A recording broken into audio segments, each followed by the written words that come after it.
Je suis ravi de vous inviter à l'inauguration de cette nouvelle salle des fêtes, magnifiquement restaurée, à côté de la médiathèque, de l'école de musique, dans cette place de l'Âtre de Tassigny qui va connaître une renaissance à l'issue de la rénovation du centre-ville avec la place d'Allier, la place Anne-de-France, la place de la Liberté.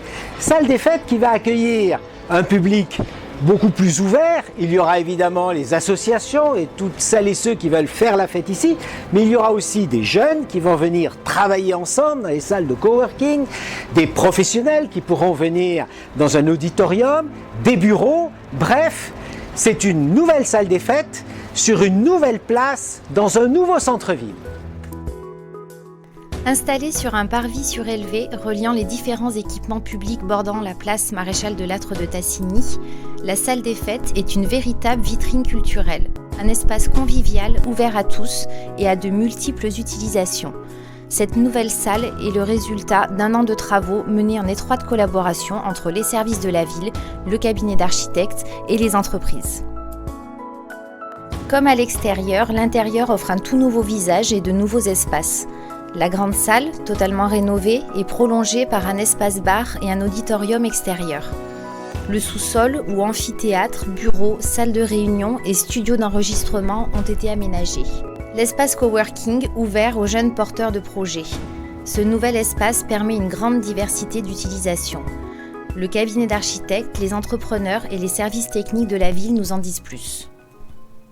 La réhabilitation de la salle des fêtes de Moulins est un projet qui porte sur de multiples enjeux. Il s'agit tout d'abord d'un enjeu avec une intervention permettant de requalifier et recomposer les espaces publics. Il s'agit ensuite d'un enjeu d'architecture avec une intervention sur un bâtiment remarquable du patrimoine architectural moulinois. Et enfin, d'un enjeu culturel afin de disposer d'un outil performant et polyvalent adapté aux besoins actuels. Nous nous sommes donc attachés à développer un équipement performant et durable aussi bien en termes d'esthétique et de fonctionnalité qu'en termes d'exploitation et d'entretien. Et maintenant, je vous présente Franck Lamotte qui a réalisé les plafonds suspendus.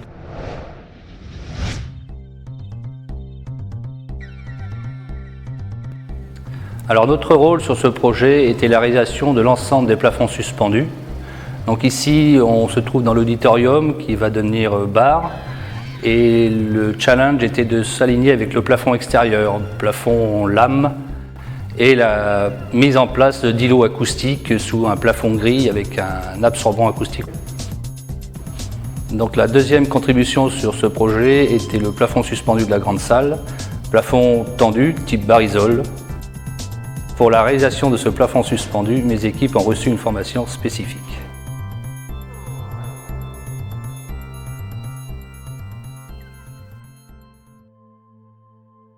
Le volume initial de la salle a été conservé.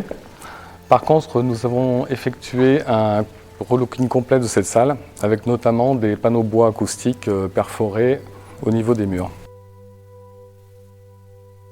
Donc, je vous présente maintenant l'entreprise MBM, Monsieur François Maluret, qui a réalisé ces panneaux bois.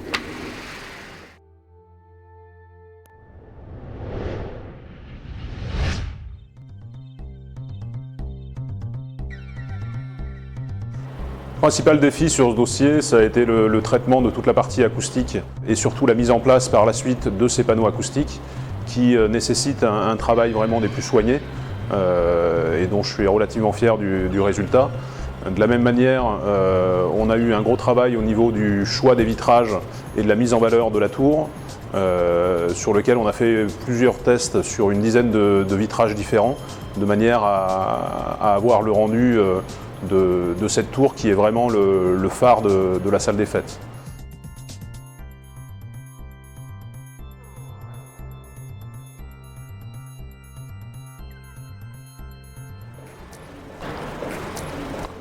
Et maintenant, nous allons au sous-sol qui a été profondément remanié afin d'accueillir un large panel d'activités. Nous sommes à l'amphithéâtre. Je vous présente Bertrand Raymond qui va vous parler du choix des matériaux.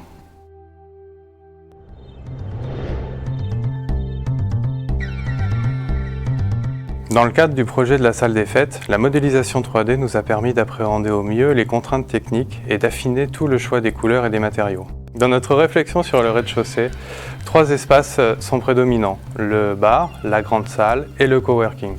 Chacun affiche un principe différent. Pour la grande salle, le choix a été fait de rester dans des teintes pastel, du bois clair et de la peinture grise afin de maintenir l'attention des spectateurs sur la scène. Le cadre de scène est le seul élément de la salle qui soit complètement blanc, contrastant avec le rouge du rideau. Pour le bar, le principe est d'utiliser un système d'intérieur-extérieur. Ça permet entre autres de ne pas se substituer au bâtiment original et de garder lisible l'intégralité de la coque. Pour cela, on a choisi une teinte assez vive, qui est le seul élément vif visible de l'extérieur de la salle des fêtes. Une teinte rouge-orangé qui cadre avec l'ambiance de la place. Le coworking obéit à une logique plutôt constructive due à la structure même de l'extension.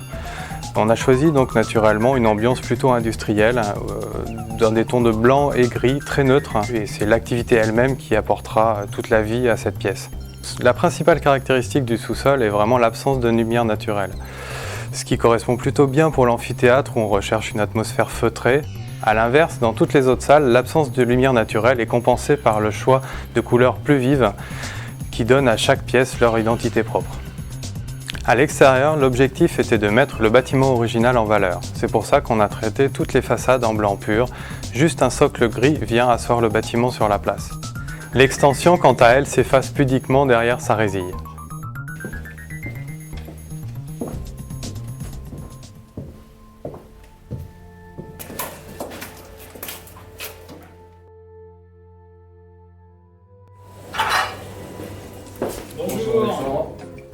Donc nous nous trouvons actuellement dans l'ascenseur qui fait partie du nouveau noyau vertical qui dessert l'intégralité des différents niveaux de la salle des fêtes. Maintenant, je vous laisse avec Alexandre David qui va vous présenter l'espace coworking.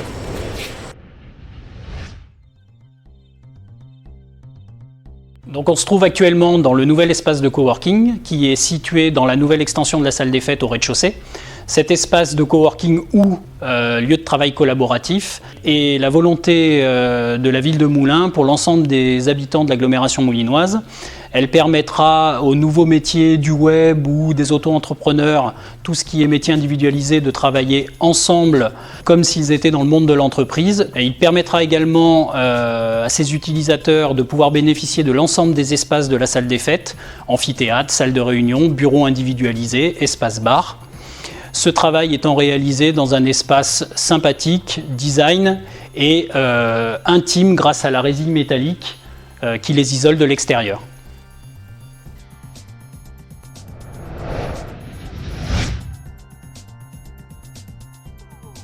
Alors donc nous sommes devant cette mantille, cet ouvrage métallique qui a été conçu et réalisé dans nos ateliers à Moulins. La grande difficulté de la réalisation de cet ouvrage a été de se coordonner avec le charpentier métallique de façon à respecter un alignement vraiment parfait entre les tubes qui sont verticaux et horizontaux qui reçoivent nos tôles perforées et les perforations de nos tôles qui, elles, sont fabriquées de façon très stricte et très rigoureuse. Je dois reconnaître que ce challenge a été respecté puisque, comme on peut le voir, cet ouvrage est harmonieux et s'intègre bien dans le bâtiment. Pour conclure, Igor Milavo et Christophe Goujon vous livrent quelques chiffres clés. Les services techniques de la ville de Moulins et l'agence Imols Architectes ont collaboré étroitement depuis avril 2015 pour mener à terme ce projet. 6 mois d'études et 11 mois de travaux ont été nécessaires pour permettre une livraison mi-décembre 2016. Mais tout cela n'aurait été possible sans l'osmose qui s'est installée avec les 17 entreprises, dont 12 provenant de l'Allier, qui ont amené leur savoir-faire. C'est près de 100 personnes qui ont participé à cette réalisation. En septembre, 33 ouvriers travaillaient de concert pour mener à bien cette mission. Le coût global des travaux s'élève à 1 496 000 €. Il aura fallu 325 m3 de béton, 62 tonnes d'acier, 13 km de câbles, 14 m3 de bois et 7 tonnes de verre.